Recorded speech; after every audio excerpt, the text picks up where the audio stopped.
बहुते मोहब्बत करीले, दिलो जान से हम तो तुह पे मरीले।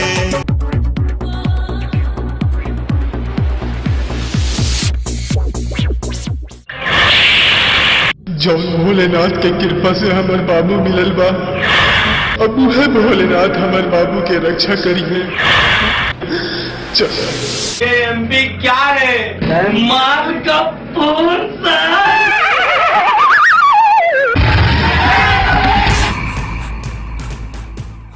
इंस्पेक्टर जुबान पे लगाम दो।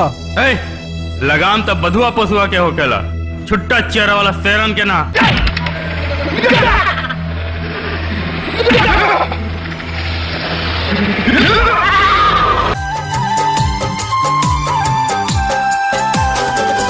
प्रीतिया के मौसम जीवन में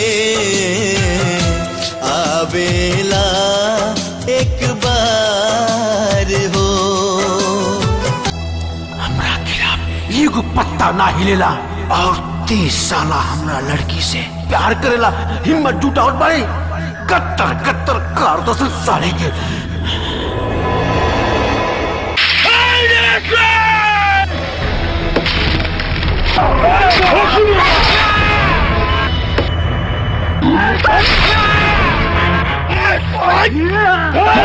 ओए नागेश्वर, हमरा बाप के मारल, हमरा माई के प्रतिज्ञा तोर काल बन के आयल बनी। निकल साला घर से। देखत का बालसन मारन साले के। नागेश्वर के मारे से पहले तोरा हमरा लाश से गुजरे के पड़ी। आओ तोरो इच्छा पूरा करतानी।